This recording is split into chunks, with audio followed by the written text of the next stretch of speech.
MLA Raja Singh కనిపించడం లేదని గోషామహల్ నియోజకవర్గం బీఆర్ఎస్ నేత గడ్డం శ్రీనివాస్ యాదవ్ సంచలన వ్యాఖ్యలు చేశారు.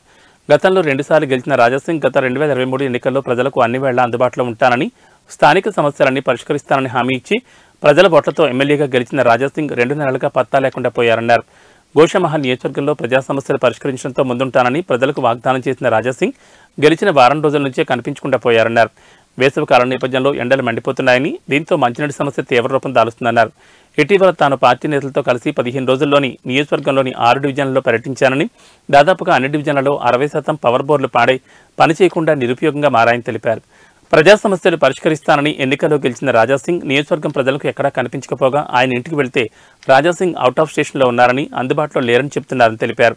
2 నెలలుగా ఎమ్మెల్యే రాజాసింగ్ నియోజకవర్గంలో ఎక్కడా కనిపించడం లేదని, ఆయన దేశంలోనే ఉన్నారో లేక విదేశాల్లో ఉన్నారో తమకు తెలియదని పేర్కొన్నారు.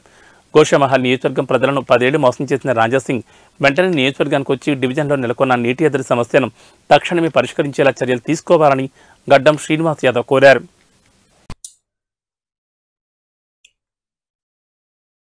ఓకేనా? రాజాసింగ్ కనబడటం లేడు. గత 2 మాసాల నుంచి, అంటే ఎన్నికల ఫలితాలు వచ్చిన తర్వాత, తను గెలిచిన తర్వాత గోషామహల్ నియోజకవర్గంలో ఎక్కడా కానీ రాజాసింగ్ కనబడటం లేడు. ఇవాళ సమస్యల తీవ్రత చాలా ఉంది. ఈ సమ్మర్ లోపల ఎండ తీవ్రత చాలా పెరిగింది. నీటి ఎందడి ఉంది. ప్రజలు నీటి గురించి తహతలాడుతూ ఉన్నారు.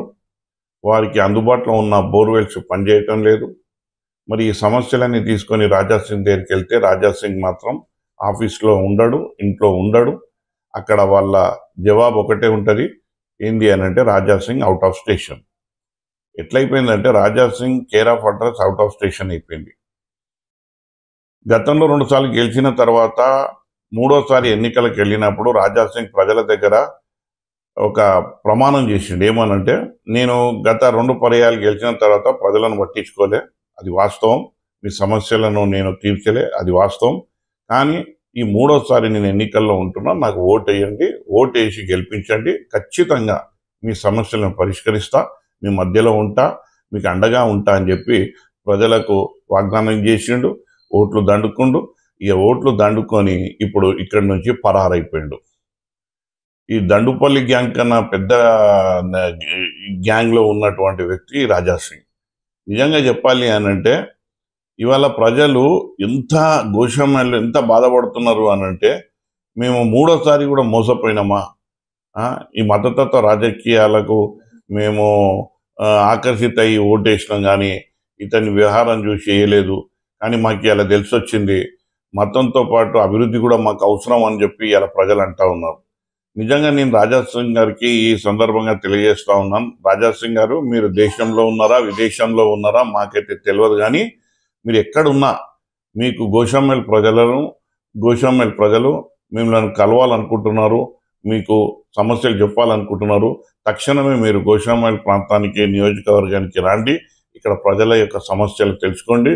ప్రజల సమస్యలు తెలుసుకున్న తర్వాత దాన్ని పరిష్కారం చేయండి. ఇంకోటి ఏంటి అంటే, ఇవాళ ఎండ తీవ్రత చాలా పెరిగింది కాబట్టి బోర్వెల్స్లో నీళ్లు రావటం లేదు. ఇంకోటి అది పని చేయటం లేవు. ముఖ్యంగా నీళ్లు ఉన్నా కానీ పని చేయటం లేదు. ఆ పని చేయని బోర్వెల్స్తోని ప్రజలు ఎంతో ఇక్కట్లు పడుతున్నారు.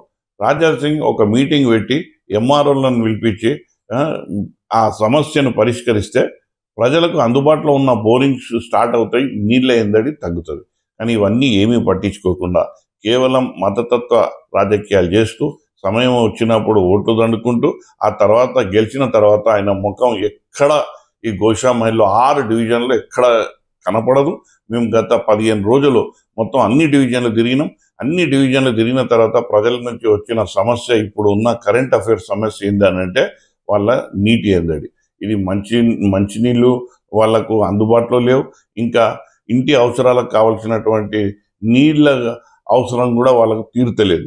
సో నేను చెప్పేది ఏంటి అనంటే, రాజాసింగ్, మీకు నేను విజ్ఞప్తి చేస్తున్నా, ఎందుకంటే ప్రజలు ఈ సమస్యలు ఉన్నారు కాబట్టి విజ్ఞప్తి చేస్తున్నా, డిమాండ్ కూడా చేస్తున్నా. నా వల్ల డిమాండ్ ప్రజల నుంచి విజ్ఞప్తి, మీరు రాండి, వాళ్ళకు సమస్యలను తీర్చండి.